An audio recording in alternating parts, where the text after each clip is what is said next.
Assalamualaikum warahmatullahi wabarakatuh. Selamat siang pemirsa. Kembali lagi bersama kita Ngonfor Ngobrol bareng Mas Safor. Kali ini bersama Yayu Eko Wahyuningsih akan menemani Ngonfor pada hari ini, yaitu Bapak yang luar biasa atau bintang tamu kita yang luar biasa. Tentunya warga madrasah pasti sudah mengenal. Beliau mempunyai riwayat pekerjaan yang luar biasa, mulai dari Kepala KUA, kemudian Kasubag Tata Usaha, bahkan pernah menjadi Kepala Kementerian Agama di Kutim, dan hari ini telah menjadi Kepala Kementerian Agama Kabupaten Kutai Kartanegara. Siapakah beliau? Bapak Dr. Andes Haji Nasrun MH. Assalamualaikum Bapak. Waalaikumsalam warahmatullahi wabarakatuh. Apa kabar Bapak? Alhamdulillah sehat Bu Yayu. Semoga teman-teman di sini juga sehat semua. Alhamdulillah. Bapak, kami sudah nggak sabar loh menunggu Bapak dari tadi. Mungkin Bapak perjalanannya dari Tenggarong ke Muara Jawa sampai ke MTS Negeri 4 Kukar Pak ya. Dan hari ini alhamdulillah Bapak sudah tiba di sini dan kami pingin tahu riwayat pekerjaan, tentunya bukan pekerjaan dulu deh, riwayat yang menuntun Bapak sampai kesuksesan pada hari ini. Nah, kami ingin Bapak memperkenalkan diri Bapak. Silahkan Bapak. Baik, Assalamualaikum warahmatullahi wabarakatuh. Waalaikumsalam. Teman-teman Ngonfor ya, Ngonfor, ya, ngobrol bareng bersama Madrasah Kukar, Mat Safor Sanawiyah 4 Kukar. Alhamdulillah, pertama saya nyambut baik dan nyambut gembira dengan adanya podcast yang ada di MTS 4 ini, sehingga saya rasa-rasanya pengen cepat ke sini, ingin nyobain podcast bersama teman-teman di sini. Dan tentu ini capaian yang luar biasa karena belum semua madrasah kita punya podcast, dan ini barangkali yang kedua kali ya, yang kedua setelah dari Mandua. Alhamdulillah. Tentu ini bisa ada program ini karena ya inovasi yang teman-teman lakukan dan kerja keras dan sebuah tuntutan dari sebuah keberadaan madrasah yang maju. Memang salah satunya ada program podcast, sehingga segala sesuatu hal bisa kita dokumentasikan secara digital. Kembali ke pertanyaan Bu Yayu mengenai tadi apa Mbak Yayu? Pribadi diri, riwayat ya. Jadi memang kalau riwayat pekerjaan saya ya, sesungguhnya saya dulu juga mengawali sama dengan teman-teman berasal dari staf juga, artinya dari staf. Pertama saya staf Kepala KUA ya, staf KUA. Oh, bukan staf, dari guru ya Pak ya? Bukan, dari bukan. KUA, ya, Pak, ya? Cuma kalau guru itu menjadi apa ya? Mungkin pekerjaan sampingan yang nggak pernah bisa dilepaskan, karena saya juga guru di masyarakat, tetapi bukan guru formal, tapi guru di masyarakat yang banyak membimbing majelis taklim. Jadi singkat cerita bahwa Bapak itu dulu mengawali sekitar tahun 96 ya, 96 itu Bapak sudah masuk kerja sebagai staf di KUA Kecamatan Bojanan. 96. Nah, 96 ya. Terus masih sekolah ya? Sampai 99. Kemudian tahun 99 Bapak dipromosikan sebagai Kepala KUA di daerah Hulu, di daerah Kenohan. Cukup jauh saat itu. Bapak bersama ditemani istri saya ya berkarir di sana dengan segala keterbatasannya. Hampir 5 tahun Bapak di sana di Kecamatan Kenohan sebagai Kepala KUA. 99 sampai tahun 2000 ya. Ya 99 sampai 2004 ya benar. Kemudian habis itu Bapak dipindah lagi, dimutasi sebagai Kepala KUA Kecamatan Muara Jawa, sehingga sosial Kenohan, kehidupan kultural di daerah pantai sini Bapak sudah familiar karena 2 tahun 2004 sampai 2006 sebagai Kepala KUA di Muara Jawa. Nah, kemudian Bapak juga berkiprah, kemudian masuk ke kantor sebagai kasih, mulai kasih pondok pesantren, pernah juga kasih Bimas Islam, kasih haji, yang itu 3 kasih itu hampir 10 tahun Mbak Yayu. Wah, berarti lama juga Pak ya? Lama juga 10 itu, Pak, ya? tahun berbagai kasih itu. Dan kemudian sebagai Kasubag 3 tahun, Kasubag TU. Dan kemudian dipercaya sebagai Kepala Kemenak di Kutai Timur 2 tahun juga. Dan alhamdulillah sekarang sudah ada di Kutai Kartanegara bersama teman-teman dan juga hampir 2 tahun. Nah, itu riwayatnya.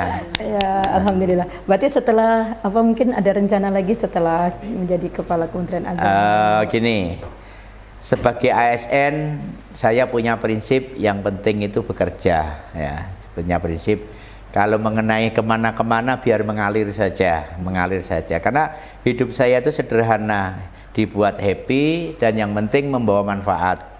Jadi disitulah saya sehingga saya berteman dengan siapa saja dalam kondisi apapun saya buat happy. Yang penting kita fokus dengan pekerjaan kita dan punya prinsip beri manfaat. Sehingga mau ditugaskan di mana saja saya nggak pernah ngeluh. Yang penting keberadaan saya itu beri manfaat. Gitu aja Mbak Yayu. Alhamdulillah. Berarti dan selalu ditemani oleh ibu ya Pak ya. Ya, nah, saya beruntung sekali Allah pilihkan jodoh istri saya yang mungkin bisa dibilang suka dukanya itu sudah teruji kesetiaannya. Ya, kita kasih aplaus buat ibu. Dan kejujuran selalu terjaga Pak ya. Ya, itu saya kira. Dan pastinya itu. Bapak punya kesetiaan yang lebih ya Bun ya. Nah, selanjutnya Pak, mungkin selama menjadi kepala Kementerian Agama mungkin ada visi misi yang masih belum tercapai atau mungkin masih ada yang akan direncanakan?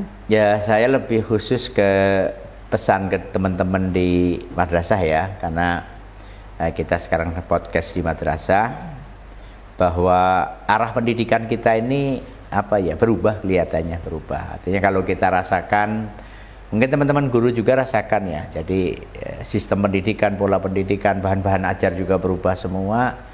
Dan ini yang sering ingin katakan kepada teman-teman, ayo kita berinovasi, mengikuti perkembangan sesuai dengan zaman yang ada saat ini.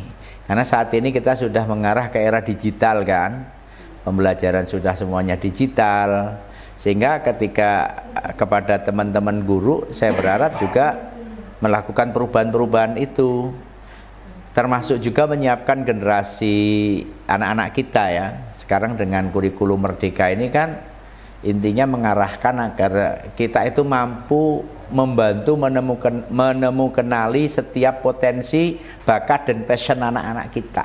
Jadi tugas kita sesungguhnya dibilang simpel ya simpel, karena hanya membantu agar masing-masing tiap pribadi anak itu bisa berkembang sesuai passionnya di situ aja.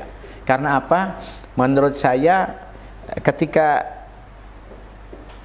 anak atau pribadi seseorang itu menemukan passionnya dan dia mampu dikembangkan dengan baik, itu sudah luar biasa dalam di dunia pendidikan. Kita tidak mungkin menguasai semua ilmu pengetahuan. Lah tentu di madrasah sebagai sekolah yang dalam tanda kutip menanamkan nilai-nilai karakter, saya berharap teman-teman bisa menjadi role modelnya, menjadi contohnya bagi tentu anak-anak kita gitu Mbak Yayu. Ya, jadi teman-teman ini sudah harus belajar, memberikan pembelajaran melalui digital Pak ya.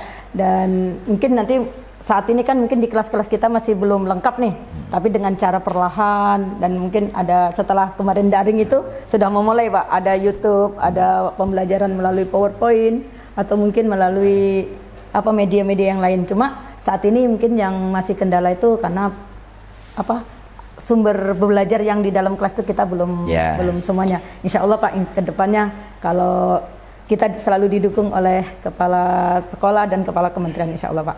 Dan selanjutnya Pak, mungkin ada hobi ya. Kalau tadi mungkin berbicara masalah pendidikan ini, mungkin Bapak punya hobi yang mungkin belum tersalurkan atau mungkin hobinya sudah di ini? Ya, baik. Jadi kalau sebelum saya ke hobi ya Pak. Jadi saya ingin agar teman-teman memaknai memaknai pembelajaran digital itu. Sekarang kan dalam hal perpustakaan saja kan kita tidak mesti harus konvensional, di mana kita yang paling penting ada link jaringan, sehingga Setiap anak-anak bisa membuka buku apa saja, Ya. web mana saja, situs mana saja, dan dia bisa menemukan jutaan hingga miliaran buku yang dia mau belajar apa bisa. Sehingga yang paling penting bagaimana kita menangkap peluang perkembangan zaman ini di era digital dan memberikan support, motivasi agar anak-anak kita bisa menggunakan itu, sarana itu, memanfaatkan, ya mohon maaf, kayak HP ya, HP kita juga bisa untuk digunakan anak-anak kita berselancar di media sosial, berselancar di mana. Dan ini memang harus kita dorong kepada setiap anak-anak kita agar anak-anak kita kemudian bisa mengembangkan potensi dirinya. Terus kemudian mengenai hobi ya Mbak Yayu ya. Jadi hobi saya itu memang apa ya? Hobi itu saya ngalir aja. Kalau hobi apakah sudah tersalur, ya tersalur, namanya hobi itu kan sesuatu yang dilakukan yang senang. Kita senang. Hobi saya itu cuma 2, nanam bunga-bungaan. Ya. Sehingga saya suka nanam melihara anggrek atau mungkin ya bisa ke rumah Bapak nih. Ya. Saya hobi ya nanam itu, dan juga salah satu yang juga saya hobi nyanyi ya. Nyanyi. Untuk hibur. Jadi setelah kita nanam mungkin nyanyi Pak ya. Masuk. Assalamualaikum. Waalaikumsalam. Wah ini Pak Ya, tim makasih kreatif kopinya. kita Pak untuk memberikan kopi. Ya, insyaallah. Ya. Silakan diminum Bapak. Oh iya, terima kasih. Terima kasih Bu Rizka. Ya. Oh boleh silakan. Ambil terus. Silakan. Ya, silakan Dengan kita senang hati. bisa ngobrol sini, nyantai aja. Kita kan ngompor tadi Pak ya, ngobrol. Apa tadi? Ngobrol bareng Mat Safor. Nah, ini Pak teman kami yang suka julitin saya Pak. Duduk di sini. Silakan Mbak Rizka. Ini Rizka ini Pak. Masih ingat saya Pak? Ingatlah wajahnya yang cantik kan Pak. Ingat yang di Buntang kayaknya. Oh yang di Bontang. Di Bontang. Yang mana lagi? Buaya Rizka ya.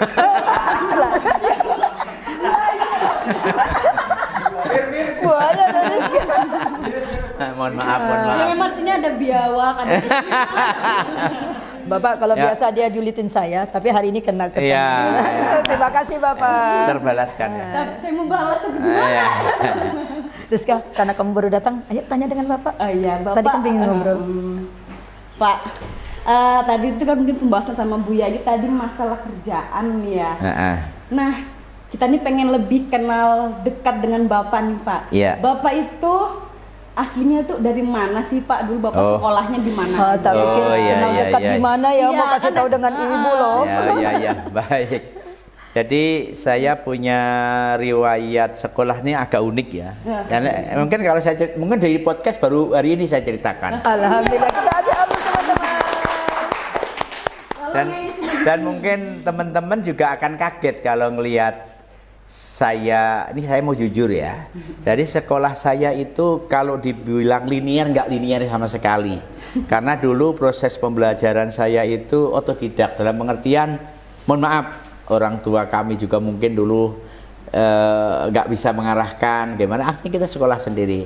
Tapi secara pendidikan formal saya ya SD, SMP, 3 tahun. STM Pertanian. Nah ini kan nggak pernah dengar kan orang kan? Pertanian Bapak. STM Pertanian Negeri. Terus kemudian saya lanjut ke IAIN. Tetapi sebelum lanjut itu, Bapak dulu pernah diterima di 2 universitas. Satu di IPB, satu di IAIN. Luar biasa. Cuma ada cumanya. Ketika Bapak di IPB itu keinginan saya, tetapi tidak diridhoi oleh ibu saya. Karena waktu itu saya ngambil sekolah ikatan dinas, di mana kalau sudah sekolah lulus S1 itu langsung penempatan.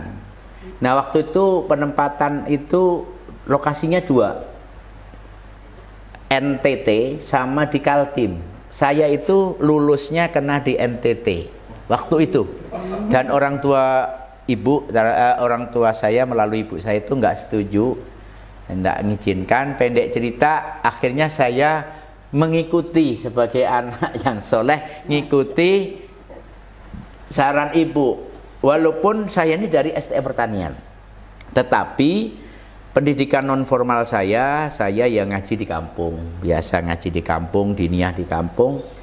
Dan karena saya harus masuk ke IAIN, kemudian saya masuk pesantren akhirnya. Berapa tahun Pak di pesantren? Di pesantren nggak lama, cuma 5 tahun. Wah. Ya.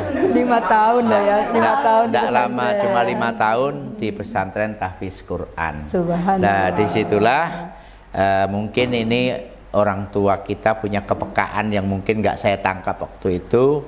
Ternyata ketika saya nggak tahu juga, ternyata seandainya, mohon maaf nih, seandainya saya di IPB dulu saya akan jadi guru pertanian, ya kan? Ya. Tetapi karena saya ini di IAIN, ya langkah saya menuntun ya jadi kepala kantor gitu.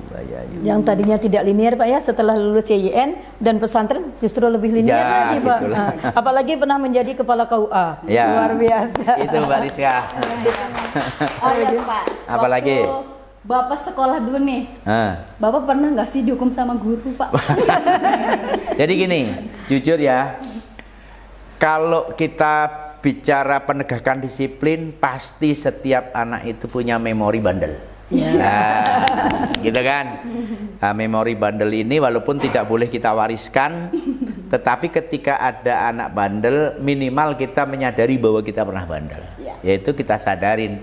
Dulu yang namanya, terutama waktu SD yang saya ingat itu, saya sering dihukum tuh ketika ya apa ya, mungkin ya nakal, bandel, atau suruh ngapalin, suruh mengerjakan tugas. Dulu kan tidak bisa ya, kabur ya Pak? Ya itu dulu hukumannya tuh 2 yang saya ingat itu.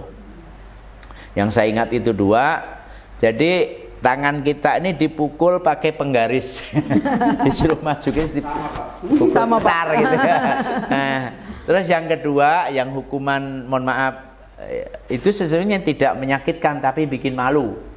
Yaitu disuruh angkat kaki dan tangan. Nah, mungkin berarti nih para pelaku semua. Kalau itu tahu Pak, karena seangkatan sama Bapak ya. Rupanya ada yang sering dipukul juga ya tangannya. Ya, jadi ya itu saya nikmati aja. Tapi yang ingin saya garis bawahi, tapi saya bersyukur ya, saya nggak sombong juga. Alhamdulillah kalau di akademik saya ini sering juara. Subhanallah. Dan yang membawa saya, mohon maaf, yang membawa saya menjadi sekarang mubalik, bisa ceramah, bisa ngisi apa itu, karena dulu saya pernah terinspirasi ketika di tingkat STM. Di STM dulu pernah ada lomba pidato. Saya itu ikut ketika kelas 2, itu saya juara 1. Wow. Pakai teks ya Pak? Nah, ya namanya tingkat OSIS ya, paling banyak 15. Wah, banyak gitu. Oh, tadi Mbak Rizka bilang pesertanya 2 gitu. Atau mungkin pesertanya sendirian kali. Oh iya, pesertanya sendirian. Saya juara 2 dari 2 peserta. Oh iya. Nah Pak, kalau diingat-ingat Pak, dulu kan STM nih kan Pak, terkenal apa ya, barbar. Iya. Pernah nggak sih Bapak begitu Pak? Wah, curiga pernah nih. Siapa tahu tawuran sama mana gitu. Enggak. Kalau dulu itu gini. Dulu sekolah itu ada 2 saja, STM dan SMA. Ya. STM, SMA, aliyah ada tapi belum terlalu terkenal sekarang ya. Jadi dulu kalau kebetulan saya itu STM itu berdekatan ini ya. STM kami itu kan ada 2 nih, ada STM pertanian, satunya STM tata boga tata busana. Nah ini yang saya ingat persis itu, STM kami yang pertanian ini rata-rata laki-laki, 80% laki semua. Nah, sementara di sebelah kami itu STM tata busana tata boga 80% perempuan semua. Tata boga. Nah, cuma yang mungkin kalau kebandelan enggak ya, cuma yang saya ingat itu ketika saya itu di STM THP namanya teknologi hasil pertanian itu kami diajari, mohon maaf nih, bikin kopi, bikin yogurt, bikin tempe, bikin apa ya, yang susu, kecap, itu kami diajarin semua. Berarti Bapak masih bisa sampai sekarang? Ya bisa bikin misalnya tahu isi, insya Allah bisa. Buat kopi bisa nggak Pak? Buat kopi bisa nggak Pak? Bisa buat kopi bisa. Kalau gitu minum bukan berapa kelas kopi, barista lah, yang penting kan dulu kan diajari, artinya kita bikin tepung terigu, tepung tapioka, kita diajari semua, bikin teh, bikin ya yang kayak gitu-gitu tuh, karena memang THP ya, teknologi hasil pertanian. Misalnya bikin pengasapan ikan. Dulu saya diajari itu. Dan itu saya juga agak bingung juga, lucu juga ngelihat kenapa saya STM jadi kepala kemenak nih. Berarti dari pembelajaran yang seperti itu siap mau hidup di mana saja. Akhirnya saya ini sampai kepada kesimpulan bahwa ternyata pendidikan kita atau kesuksesan seseorang itu akan bagus kalau dia bisa mengetahui passionnya. Dan ini sekarang saya terapkan ke anak saya. Anak saya ini, saya punya kebetulan diberikan amanah 3 anak ya Mbak ya, Mbak Rizka. Mbak Rizka berapa? Baru 2 Pak. Baru 2. Nanti masih ada peluang nambah. Nambah lagi Pak, 2 lagi Pak. Ya, hanya perlu sedikit kerja keras saja. Jadi anak bapak juga gitu. Ini saya cerita, mungkin ada istri saya ya ada di sini. Mungkin dikasih kursi ibu biar tahu. Kasih. Jangan ya, apa sini, biar kita sama-sama ya sini Mbak, biar bapak sendirian. Ya, enggak apa-apa. Ayo Mr. Taswing bisa dibantu. Nah, jadi Bu, monggo Bu. Enggak apa-apa, biar tahu kan. Karena ketika ibu ada di samping itu hati itu akan menjadi tentram, tenang. Ada 2 kemungkinan. Jadi dekat istri itu 1 tenang, yang kedua hilang kreativitas.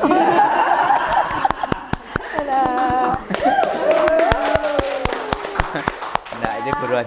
Jadi maksud saya gini, kenapa saya bilang, karena ini contoh nyata kami ya. Saya tadi bilang bahwa pendidikan ini pentingnya nanti supaya, karena semua teman-teman kan guru ya, supaya teman-teman tuh bisa memahami karakter setiap anak. Satu hal yang harus kita garis bawahi, setiap anak didik kita atau setiap anak kita itu pasti dikasih bakat oleh Tuhan, dan itu tidak mesti sama. Betul kan? Berbeda-beda. Kita punya anak 2 itu belum tentu sama. Kita punya anak 3 belum tentu sama. Iya kan? Itu mohon maaf, 1 ayah 1 ibu anak 2 saja. Apalagi kalau ibunya 2. Oh, jadi mau nambah nih. Misalnya anaknya 2, ayah 1, ibu 2. Itu lebih-lebih tidak pasti nggak sama. Nah, intinya yang ingin kami garis bawahi bahwa ketika anak-anak kita sudah menemukan passion, kita orang tua para guru tinggal ngarahkan. Nah, ini contohnya anak kami saja dah. Anak kami yang pertama dulu, saya mohon maaf, keinginan kami orang tua itu ya mungkin dalam pandangan kami sekolah ya mungkin dalam tanda kutip mudah cari kerja gitu loh. Ya. Sehingga dulu anak saya itu ketika sudah mau kuliah itu sama dengan saya, diterima di 2 universitas juga. Satu di teknik sipil, satunya di hukum, kan nggak nyambung nih. Satu eksak, satu sosial kan, rumpunnya kan beda nih. Satu eksak, satu sosial. Dan ketika disuruh milih, anak saya dulu milihnya yang hukum, padahal diterima di teknik sipil ITB. Milih yang hukum ya. Nah, kalau bapaknya IPB, anaknya ITB. Wah. Cuma kalau bapaknya milih di IAIN Jogja, anak saya milih di UNJ Jogja, sekolah S1 hukum. Nah, waktu itu agak antara yakin dengan nggak yakin gitu nah. Karena yakin kenapa nih udah teknik sipil kok malah milih di hukum. Tapi saya yakin betul kita berikan pesan. Oke, orang tua milih dukung mensupport apapun kemauanmu, yang penting kamu serius belajar. Sehingga waktu itu anak saya deadline ya, saya bilang oke, S1 4 tahun minimal, 4 tahun maksimal. Karena saya bisa menempuh 4 tahun juga dengan IP yang juga lumayan di atas 3. Nah, itu kan artinya dengan akhirnya alhamdulillah anak saya yang pertama itu pun menyelesaikan S1 4 tahun. Dan sekarang sudah menyelesaikan juga S2 juga, saya kasih waktu 2 tahun di UI. Sekarang udah lulus dan ternyata sebelum di wisuda malah sudah dapat kerjaan. Nah, ini artinya ketika kita memang yakin anak-anak kita dengan passion itu ikuti aja. Makanya ini mungkin sebagai teman-teman di Sanawiyah ya, ketika nanti ada teman-teman punya kreativitas, anak-anak kita lihat, oh ini kayaknya bagusnya ini deh, ikuti aja perkembangan dia. Biarkan dia berkembang sendiri, mengepakkan sayapnya sesuai dengan potensi. Saya kira itu Mbak Rizka. Tadi Bapak berbicara anak Pak ya. Kalau boleh tahu berapa Pak anaknya sama Ibunda? 3. Oh, 3. Jadi yang pertama tadi yang sudah lulus dan kerja tadi Pak, itu yang pertama. Yang kedua Pak? Yang kedua anak saya itu masih di posisi mengabdi di pondok pesantren. Saya udah 6 tahun atau 7 tahun tuh ya? 5 tahun ya, 5 tahun. Dan ini keinginannya sekolah di luar negeri. Ya, dia sudah keinginannya dia tahun ini kuliah di luar negeri, keinginannya. Walaupun saya pun tidak membatasi juga anak saya yang kedua itu, karena dia secara pendidikan sudah saya bekali di pesantren sudah 5 tahun, bahasa juga sudah dikuasai, bahasa asing, bahasa Inggris, terus tapi itu juga keinginannya kayaknya cenderungnya ke ekonomi. Walaupun dia sudah ceramah ya bisa udah. Nah, yang ketiga kelas 4 laki semua. Laki semuanya. Nah, gitu. Tidak cari cewek Pak? Atau menambah lagi Pak? Ya. Rizka, tadi kan Bapak sudah ceritakan anaknya nih, gimana supaya pertemuan Bapak dengan Ibu tenang, boleh nggak Rizka? Sebelum ada anak kan pasti ada Bapak ibunya. Pertemuannya gimana Bu? Cerita dari awal ketemu tuh Pak gimana Pak? Apa ya? Sesungguhnya ya memang saya percaya dengan barangkali teman-teman yakin ya bahwa jodoh rezeki mati itu rahasia Tuhan. Ya kalau mohon maaf ya, kalau mau jujur di podcast ini pasti semua itu pernah punya mantan ya kan? Yes. Pernah punya orang dekat, tapi nggak jaminan yang dekat itu jadi jodohnya. Nah, makanya benar, saya kenal dengan istri saya ini bahkan mungkin kurang 3 bulan aja dari taruh, kurang 3 bulan langsung nikah. Benar, karena ya singkat sekali. Bahkan ketika saya nikah itu pun saya belum tahu banyak terkait keluarga istri saya. Ya mungkin karena saya juga sudah kepingin nikah, istri saya sudah kepingin, mungkin dengan masa lalunya masing-masing. Kayaknya ya udah karena jodoh kita nikah gitu aja. Makanya dulu istilahnya ya nikahnya ya bener-bener nggak kayak apa ya. Berarti 3 bulan setelah kenal menikah Rizka, baru pacarannya di setelah menikah. Nggak perlu lama-lama Pak. Iya. Jadi oke, itu mungkin tadi seputar tentang Bapak ya teman-teman. Nah ini kita nih ada pertanyaan nih Pak dari netizen nih Pak. Netizen. Sudah Jadi kami disebutkan tuh udah lewat. share pertanyaan di Instagram Pak kemarin. Oh Pak. ya. Nah ini nih Pak. Dari siapa tuh Rizka? QWX 18. Oh ya. Izin tanya Pak, kenapa ya Pak Tukin sama uang makan sering terlambat masuk? Oke, saya akan jawab. Gini, sesungguhnya uang tukin dan uang makan itu faktor penyebab sering terlambat masuk itu di absen. Makanya saya udah garis bawahi. Kenapa? Karena di dalam pembayaran itu kan kolektif, tidak satu-satu. Nah, ini sering saya kasih tahu. Sementara pengelola keuangan sekarang ini kan terpusat di Sekjen, di Kemenak toh. Dan tidak semua pegawai itu, mohon maaf, tertib. Contoh, misalnya kita ada 8 satker.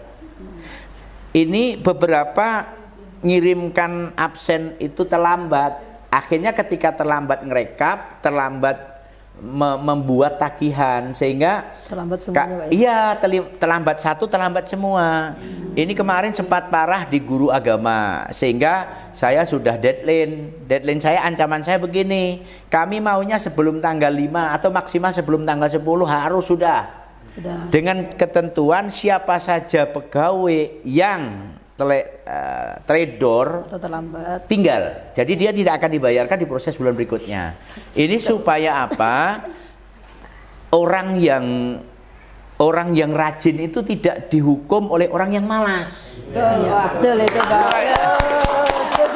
Nah, ini masalahnya. Kalau tukin Tukin itu setahu saya dibayarkan sebelum tanggal 10 setelah proses pembayaran. Kalau gaji kan tanggal 1 ya normal ya. Nah, kalau tukin memang kita hitung-hitungannya itu di bawah tanggal 10. Berdasarkan absensi tadi Pak ya? Ya. Uang makan kan, kalau uang makan kan itu absen, tapi penyakitnya di situ. Supaya teman-teman tahu, tolong nanti dikasih tahu ke netizen. Dan kira-kira saya mau nanya, sepakat enggak ini kalau misalnya saya bikin kebijakan tak kasih maksimal tanggal 5? Nah, artinya tanggal 5 ini saya nggak peduli, artinya begitu tanggal 2 harus masuk. Kan gitu. Karena kan ada proses di kantor juga untuk yang harus dikerjai, dihitung, dikalkulasi dan sebagainya. Ketika nanti ada, mohon maaf nih, kebetulan kok MTS 4 yang lambat, ya berarti MTS 4 yang kita punishment. Tapi insya Allah Pak, MTS 4 sudah pasti setor duluan. Kemudian next. Wow. Dari siapa ya Yuk Eko. Assalamualaikum Bapak, gimana kisah cinta pertemuan dengan ibu yang mengantarkan kesuksesan Bapak? Yang mana ya Yuk Eko ya? Nah, jadi gini, ini mungkin unik diantara ini aku ndak memuji di depan orangnya, ndak. Pak, kan di samping Pak. Iya. Di depan Pak ya. Istri saya tuh sering ya hampir tiap saat mensupport saya. Bahkan ketika saya lelah, ketika saya nggak mampu pun kadang-kadang dipaksa. Ya, tapi itu saya anggap sebagai sebuah vitamin. Ya. Dan istri saya profesional orangnya, dia senantiasa memberi support ke saya ya. Dan beliau juga mau menerima saya apa adanya.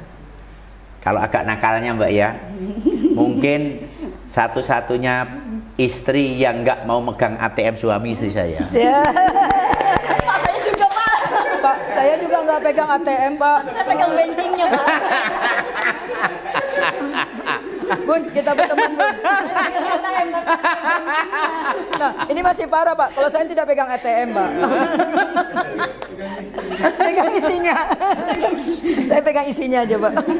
Jadi istri saya itu senantiasa mensupport. Dan istri saya jarang mencampuri urusan kerjaan ya. Ya paling yang mengingatkan kalau ya namanya kita di masyarakat, dan istri saya senantiasa tahu karena saya kan bergaul dengan banyak orang ya, artinya ya telepon saya itu, dan kami nggak ada istilahnya di password HP, nggak ada aneh-aneh ya. Jadi tidak ada dusta di antara ibu Pak ya. Pernah nggak Bu cemburu sama Bapak Bu? Ya pernah ya Mak. Bercemburu kan ke saya. Maafin dulu. Bu, Bapak kayaknya langsung bahaya kalau Bapak cemburu sama ibu. Ayo next. Nah dari LC Fam 25, bagaimana kiat-kiat menjadi pemimpin amanah di era zaman fitnah seperti sekarang ini Pak? Baik, jadi ini penting. Jadi kalau saya sih meyakini yang namanya konsep berkah. Konsep berkah.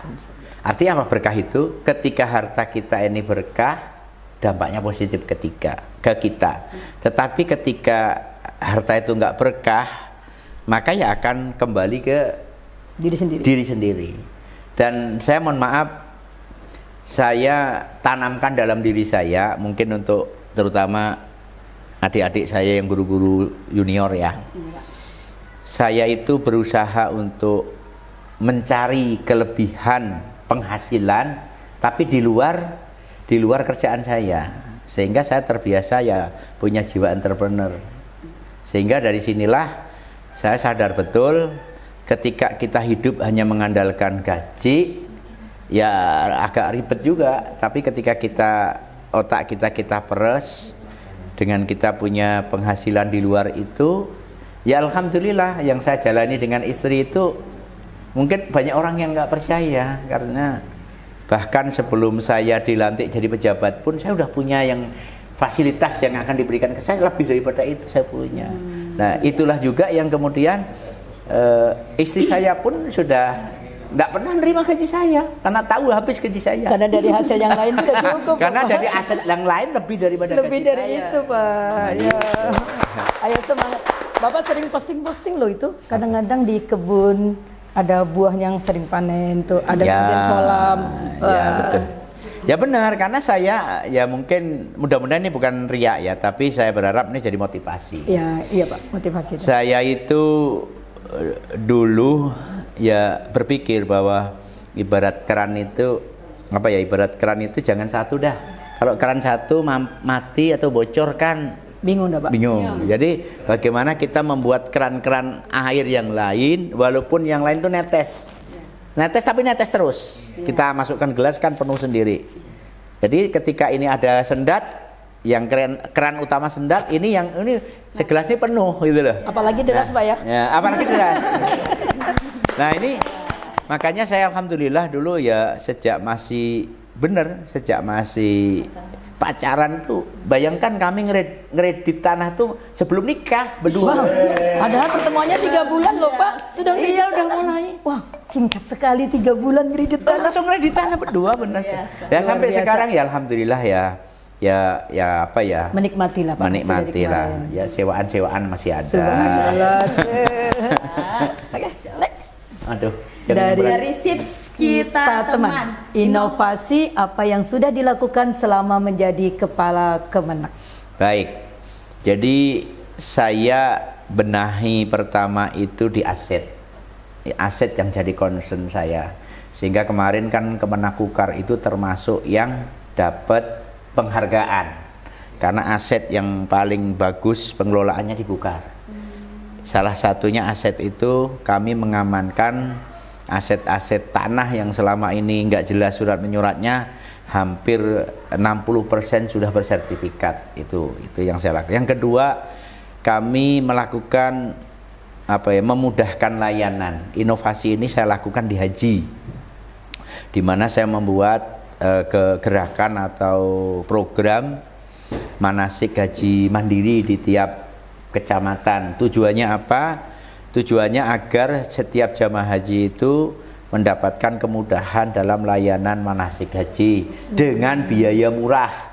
Kalau dulu orang manasik harus ke Balikpapan, harus ke Tenggarong, sekarang enggak, bahkan di Sambuja aja sudah ada. Kami berdayakan jejaring yang ada di sini kayak KUA, MUI, IPHI dan tokoh agama untuk melakukan itu. Yang ketiga, kami juga lakukan digitalisasi. Jadi layanan. Jadi di kantor ini saya kemana-mana ini, mohon maaf, saya pasti bawa HP sama tab, ya, HP sama tablet. Karena apa? Sekarang kami sudah melakukan semua layanan digital di sini. Ini saya sambil jalan aja bisa disposisi, nanda tangani surat menyurat di HP ini dan di tab saya itu. Ini saya lakukan supaya apa? Supaya mudah. Orang tidak perlu, teman-teman mengusul apa, tidak perlu ke kantor, tinggal kirim filenya dan sebagainya. Terus yang keempat ya. Keempat, saya membangun komunikasi yang baik dengan Pemda. Sehingga alhamdulillah banyak disupport program-program dana-dana dari Pemda. Tahun ini saja kita dapat 1,6 miliar. Itu yang langsung ke kantor. Belum yang melalui lembaga yang dibina oleh Kemenak, kayak pondok pesantren, kayak masjid, kayak MUI, itu melalui informasi yang kita berikan, termasuk TPK dan sebagainya, itu dapat perhatian. Makanya saya juga mendorong tadi di sini, karena salah satu untuk mengembangkan di sini, salah satunya kita harus punya aset. Saya ajak teman-teman berjuang di sini bersama-sama kami. Ayo kita cari aset. Kalau ini memang sudah udah final bahwa ini aset wakaf, kan tidak bisa diapa-apain tuh. Jadi sampai regulasi itu diubah, berarti teman-teman harus punya inovasi, menyiapkan lokasi lahan. Ini saya dorong juga di MTS 3. Di MTS 3 juga mau pembebasan tanah di belakangnya. Dan ini pun saya akan dorong kepada teman-teman supaya nanti minimal membebaskan tanah ya bahasanya beli aja. harus yakin bahwa itu dana itu ada. Nanti seberapa kemampuan kita, nanti kita akan support itu, sehingga kalau sudah ada aset tanah yang bersertifikat, kita lebih mudah untuk mendapatkan SBSN, kan begitu ya. Nah ini kalau kita mohon maaf berjuangnya hanya standar saja, tidak berani melompat, tidak berani lari, ya kita nggak akan ketinggalan dengan teman-teman yang lain. Nah itu ya. Jadi kami alhamdulillah dengan Pemda sangat luar biasa, sehingga hampir semua program-program di backup oleh Pemda karena kita dekat. Saya kira itu beberapa hal. Lumayan, subhanallah. Inovasi dari Bapak Kepala Kementerian Agama, dari pelayanan haji yang sangat mudah, kemudian pelayanan kinerja, nggak perlu harus datang ke kantor, telepon Bapak, WA pun dibalas sama Bapak. Oke, masih ada? Wah, dari Hasbi Anjepa. Assalamualaikum Pak, menurut Bapak apa sih yang harus diubah atau ditingkatkan oleh semua guru madrasah khususnya di Pukar? Mindset. Jadi pola pikir dulu, mindset. Ya, jadi mindset kita ini harus berubah.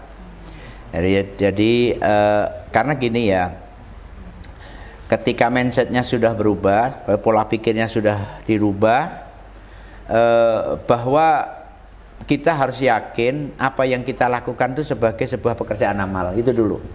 Supaya apa, kita tuh termotivasi bahwa mungkin ada kegiatan kita yang mungkin honornya kecil atau mungkin bahkan tidak ada honornya, tapi kok kegiatan ini bagus. Ya, kita harus harus yakin bahwa itu sebagai sebuah ladang amal kita. Itu dulu. Kalau itu sudah kita tanamkan bahwa oh ini ibadah loh, ini ibadah, sehingga rasa capek, rasa lelah itu akan hilang sendiri. Itu satu. Yang kedua, saya ingin terkait bagaimana harus ditingkatkan. Jadi teman-teman juga harus meningkatkan kompetensi dirinya. Jadi jangan pernah berhenti untuk belajar. Ya, jangan pernah berhenti untuk belajar. Tingkatkan kompetensi dirinya kita masing-masing. Buat sekolah atau madrasah kita ini, mohon maaf, yang punya tolak ukur yang berbeda dengan yang lain. Makanya di sini harus, mohon maaf, harus punya program unggulan yang tidak dimiliki oleh madrasah lain. Silahkan, dan itu tidak mesti harus tidak mesti harus mencari SDM yang sulit-sulit. Kita cari dulu SDM yang ada di sini yang bagus, kira-kira dikembangkan. Itu bisa di ekstrakurikuler, bisa di intrakurikuler. Artinya mana? Itu bukan luas sekali. Bisa pramuka, bela diri, bisa IT, bisa apa saja silahkan. Bisa akademik, non akademik. Bahkan iya, akademik, non akademik, bahkan dalam hal pembiayaan pun kita bisa luaskan jejaring kita. Contoh misalnya dengan dinas kesehatan, dengan apa saja, dengan kepolisian, dengan mana saja kita bisa.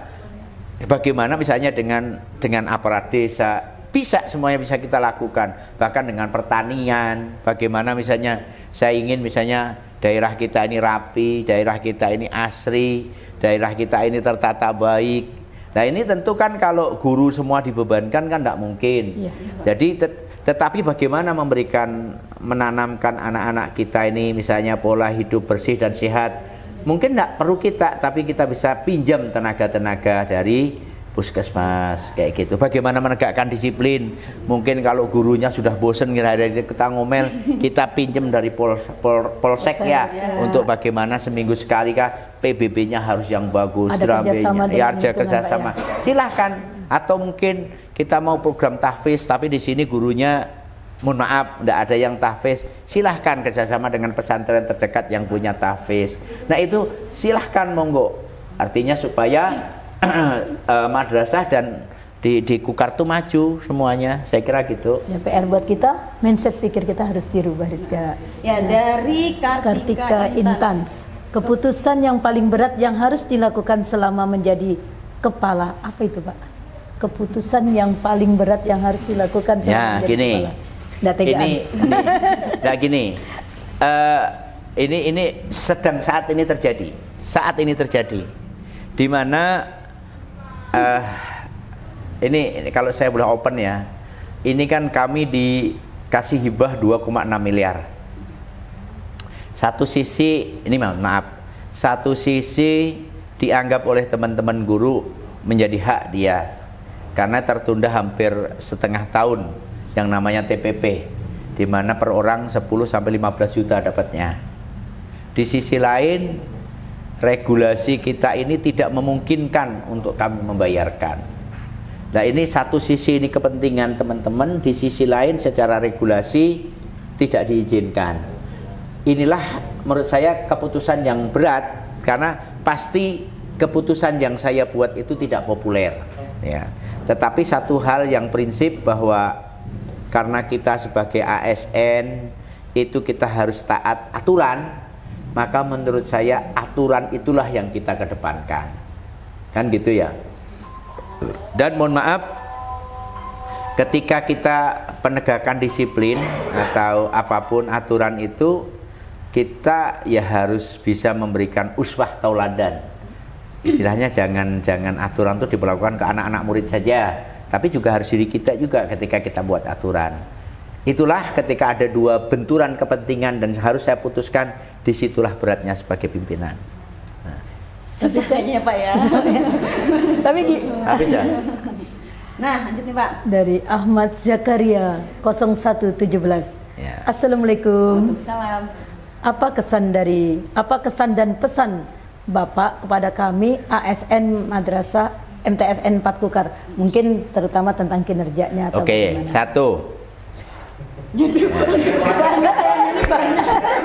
Banyak pada netizennya nih Pak.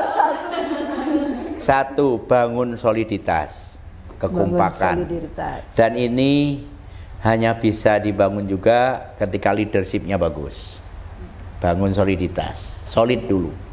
Solid, artinya ketika solid itu masing-masing bekerja sesuai tupoksi. Misalnya apakah OB, penjaga, apalagi guru, staf administrasi, semua bekerja sesuai dengan tupoksi. Mau senior, mau junior, mau apa saja bekerja sesuai tupoksi sehingga tercipta soliditas. Yang kedua, kami ingin di MTS 4 ini harus unggul. Harus unggul, tapi pengertian unggul ini jangan dimaknai harus dari segi prestasi akademik saja, enggak.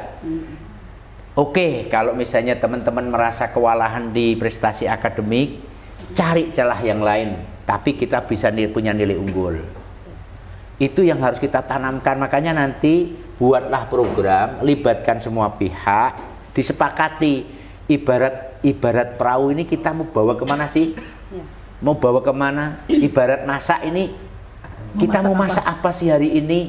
Ketika di lingkungan kita yang ada misalnya, kan mohon maaf nih, kita kalau mau masak itu yang paling mudah kan memanfaatkan kearifan lokal yang ada di sekitar kita. Sama ketika mau membangun sebuah prestasi itu, cari potensi yang ada di lokal kita itu apa, itu dulu dicari. Ketika kita sudah ketemu, oh ternyata anak-anak kita ini basicnya ini, yang suka ini, itulah baru digarap potensi itu. Jangan pernah meniru program orang lain ketika program itu nggak cocok di tempat kita, mubazir. Betul. Ya kan? Nah ini yang saya ingin, saya lihat teman-teman terus bersemangat juga di MTS 4 ini. Walaupun saya tahu juga SDM di sini juga kekurangan, ya kami terus berpikir supaya SDM kita di sini bisa cukup, ya bisa dicukup, dan terus semangat. Mudah-mudahan kedepannya saya ingin ada perubahan-perubahan yang lebih signifikan di sini. Ya. Semangat semuanya. Dan yang terakhir ya, terakhir nih Pak, sebelum kita tutup, kasih quote dulu dong Pak untuk hari ini Pak. pasti banyak quote-nya tuh. Tiga hal aja yang. 3 hal. Enggak 3 kata maksud saya. Oh 3 kata. Bekerja, beramal, ikhlas. Ikhlas. Bekerja. Artinya apa? Ikhlas. Bekerjalah sesuai tupoksi. Ya. Anggap itu sebagai amal dan ikhlas. Pasti akan membuahkan hasil. Terima kasih. Amin. Ya, kita nggak kerasa Bu ya, udah nggak lama. kerasa, iya. Oh iya, beberapa menit ya. Karena kita saking asiknya ngobrol sama Bapak, ya, karena keterbatasan waktu Bapak juga sibuk, habis ini ada agenda Masih lain. agenda lain. Ya. Dan sebelumnya kita ucapkan terima kasih kepada buat Bapak dan sama Ibu yang telah hadir di podcast MTS Negeri 4 Sukar. Rizka, kita ulangin jargonnya dulu, Bapak sama-sama. Terima kasih Bapak udah datang di Ngompor. Ajarin dulu Bapak dong. Ngompor gini Pak, ngobrol bareng, mat sapor. Lagi dulu. Ngobrol bareng. Sama Ibu, suaranya lo. Ayo sama-sama. Terima kasih teman-teman, tetap di Ngompor. Ngobrol bareng, mat sapor. Kami dari Rizka dan teman-teman ucapan terima kasih kepada Bapak hari ini telah hadir. Oke. Terima kasih. Lanjut ini Pak. Lanjut. Nyanyi.